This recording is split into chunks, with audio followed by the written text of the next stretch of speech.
JMS Brewery. Brew hard.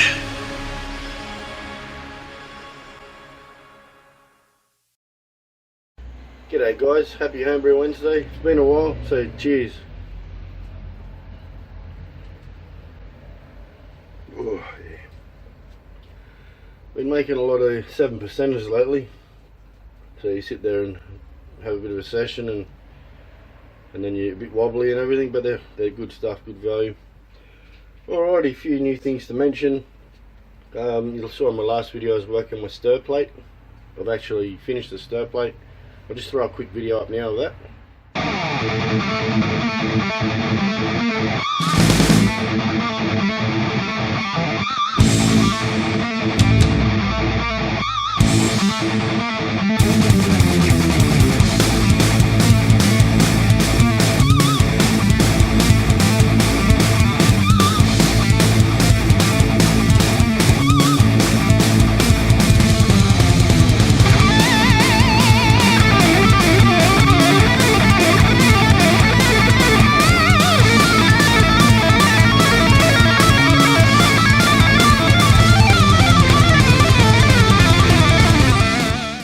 So that's pretty cool. Worked out a nice tidy little unit, and I've just done my first starter, so I'll throw you up. Just check this out.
So I've done a few brews in my absence from YouTube. You remember my chiller coil here?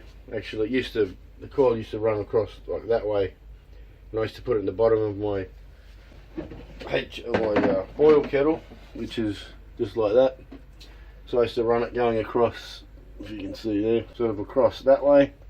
But unfortunately, I put it across that way, and it pushed the element down. And it melted the element through the bottom of the boil kettle, so I had to go and get a new bucket and just took the element off and the valves and that sort of stuff and the disconnects. So that's back up and running.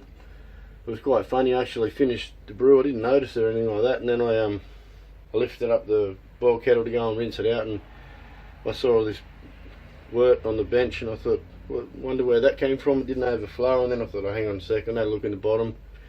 Sure enough, it's burnt a hole in there and ruined it. So you live and learn. And this was an absolute mongrel of a thing because it's already in a coil. So I've done it so it's like that. So it actually, the element will sit underneath it.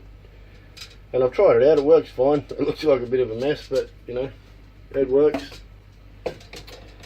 And the other thing is these PIDs I've bought. This is some of the stuff I've bought off eBay. This is a Burmese. It's a copy of the C100 Japanese model. This one's a cheap Chinese one, and there's no literature like on the internet, and it's so hard to sort of set up, and the menus in it are just really crap. So giving that a miss. But I mean, it came with that, you know, 40 amp solid state relay and the K-type thermal sensor, and I've actually got the Sestos, which comes with a 25 amp solid state relay and the sensor. And I've got another one of those coming in the post. And I've also, this is the other thing I've got, this is a voltage and current meter, so it can tell you how much you're pulling through your brewery. I just did a test on this one.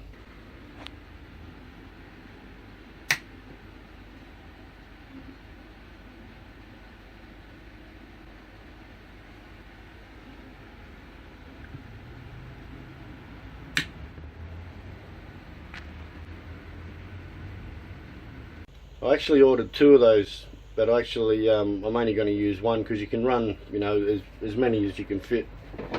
All you need to do is run active neutral wire through that little coil. So if you've got circuit 1, you run the active through there, and circuit 2, you run the active through there, and it'll pick up the current as you saw in the video. So I've got 2 of those, so I just gave the Tactical Gecko another one because he's going to make a similar sort of setup as me, and he just bought a flow meter on the net.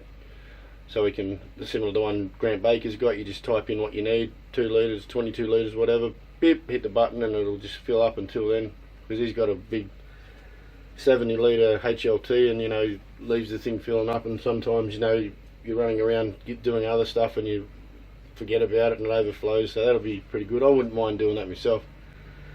That's pretty much it. I haven't filmed any video footage. I've been just making a just an ale at the moment, which this is what this is. It's this one finished out at 7%, and it's basically just 5 kilos of Pilsner, 350 grams of flaked maize, and that's pretty much it. Just using a USO5 yeast. This yeast starter I've got going at the moment should be okay, hopefully, but I've got a spare packet in the fridge just in case. But anyway, that's it for me. So cheers guys, happy Homebrew Wednesday, catch you next week.